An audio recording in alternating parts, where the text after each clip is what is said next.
Hi everyone, welcome to this week's edition of The Fix. And The Fix is where we take the big issues and the big ideas, particularly from the AI shift this week, and we make them practical by answering the 5 most common questions we've had during the week. My name is Craig, and it's very good to be with you today as we present another edition of The Fix.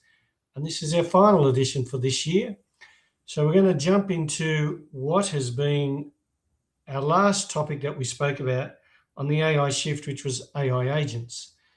And we're going to address the 5 of the most common questions that have come up after that session on Wednesday about, do I actually need AI agents in my business? And am I even ready for this? So what we're going to show you today on The Fix is about how to get down and get clarity. So there's no hype, there's no rushing, there's no pressure for you to keep up just because people are talking about AI agents and have been talking about them for a while, about how they're this magic formula you need in your business. And just because AI agents are powerful, but they're not something you jump into just blindly. Like everything to do with AI, you need to have some clarity and some clear thinking about how you're going to use that in your business. So let's jump in and have a look at the first question is really, do I actually need AI agents right now? And probably not yet for most small businesses, but it's something that you need to be thinking about and planning for.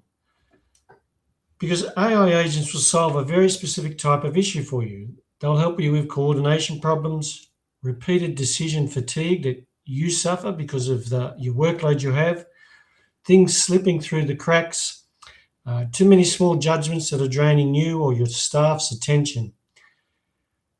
But if your business is still unclear on what's working, where leads drop off, why customers don't convert, what outcomes you're reviewing, then an agent won't fix that. It will amplify the confusion you have. Agents don't create clarity for you. They don't suddenly start making crystal clear decisions that you weren't making. Agents will work and depend upon clarity. So if you're not using AI yet to understand your business, jumping straight to agents is like hiring a manager before you know what the job actually is. It's putting on more staff, but not knowing what they're going to do. So let's have a look at the second question is, well, then what problems are AI agents actually good at solving? And this is where we look to reset the expectations that there appears to be out there that AI agents are very good at repeating decisions, but they don't create strategy. So AI agents feel good for you to repeat decisions. They're good at prioritizing leads, summarizing patterns, flagging issues early, managing handoffs, reducing follow-ups. But they're not good for you and your business at setting vision, defining your offer, understanding your business without guidance, fixing broken systems, making judgment calls without context. If you expect an agent to run your business, you'll be disappointed. If you use an agent to support your systems, you'll see value very quickly. So again, as we touched on earlier, they're not some magic elixir that you just apply to your business. And suddenly they're making decisions that you never thought of making. So what has to be in place before agents make sense? Well, you need to have 5 things really to make sure that agents are clear for you. 1, you have clear outcomes. You need to know what good looks like, what you're trying to achieve. You need to have consistent data. Messy inputs will lead to messy decisions. You need to have repeated processes. Excuse me, sorry. Agents only help when something happens again and again. You need to have decision logic. Even informal rules, like if this happens, I usually do this. There are a lot of things you do in your business that you just do because of experience, because you've experienced them before, because you may have been there the longest, because you're the owner, because you're in charge. And a lot of that just comes from experience and instinct.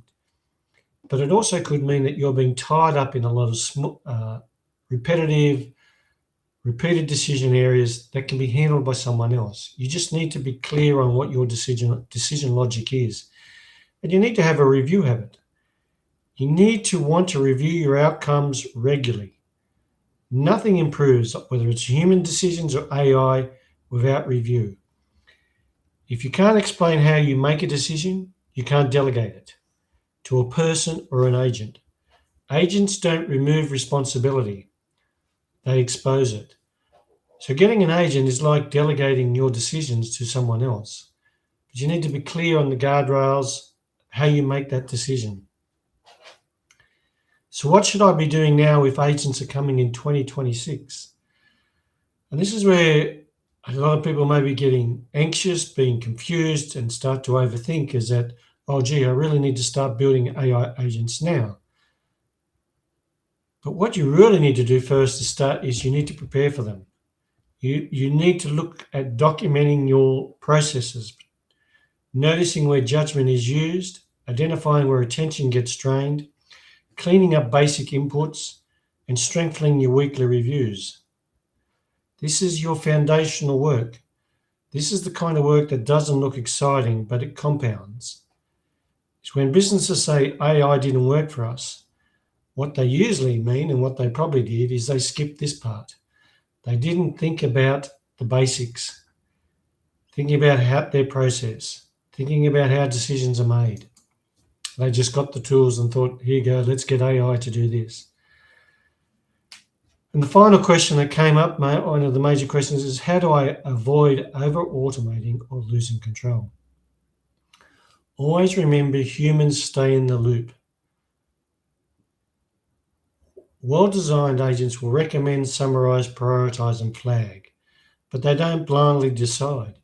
You will review, you will approve, you will override, and you will refine. The feedback loop is what keeps the alignment intact. You'll say what is working, what is not working. You'll indicate to your agent what is right, what is wrong, what did you expect, what you don't expect. And it will learn and improve by that. Agents don't take control away. They give you better visibility, earlier signals, and more breathing room so that you are not constantly tied down to making a lot of decisions that can be made by an agent that have strict guidelines, such as approvals if it meets certain criteria, which is what you make. Instinctively, it can do it for you. So just this, as you wrap up for the year, if you're taking time off, if you're having a break between Christmas and New Year, if you're leading up to Christmas, if your weeks get a little slower because customers have closed for the Christmas break, you're just finalising a bit of paperwork in the office, start to think about agents. They're not a race, they're a responsibility. Just identify one recurring decision in your business that happens weekly, drains attention, follows a loose pattern, and could eventually be supported, not replaced. Don't automate it. Don't build anything just yet. Just understand it. Just understand it works. Understands how the decisions are made in that task. Because tasks are just a collection of decisions. I'm going to send an email. Who am I going to send the email to? What is going to be the offer? What is going to be the subject line? What is going to be the pretext? What is going to be all the parts of my offer? These are things that you already make decisions on that you can work with agents to help. So they're not a race, agents, they're a responsibility. The ones that will do the best with agents in 2026 will be the ones that are clearest about where they belong in their business. They'll have clarity first, delegation second. That's how you move forward without losing control. So that is us for this week, for the final edition of The Fix. We won't see you next week. We'll see you next year. It has been our pleasure to bring this to you over the last few months to help bring clarity to small business owners about how to use AI in their business, to break through that confusion, to give you some direction and going forward so that you're not left behind. If you implement and use AI in your business, whether it's through just doing prompts and whether then you build AI agents, you'll find a dramatic shift in the way you operate your business and what you'll get out of your business. But it needs some clarity from you first in terms of what you want AI to do and achieve and how you'll go about there and how you make decisions. But we'll be covering a lot more of AI agents in the new year. We'll be back in January, around about the middle of January, after we have a break for a couple of weeks to just refresh and plan our 2026 with our programs and with our workshops and what we feel is important going forward. But we thank you for your attendance. We wish you all the best, to you, your family, your staff, your customers, your team, all the very best for the Christmas and the New Year. We hope you have a safe and happy Christmas New Year period and that you have a prosperous 2026. And we look forward to helping you achieve your goals during 2026 by utilizing AI in your business. Until then, enjoy the rest of today, Friday. Enjoy the Christmas New Year period, and we'll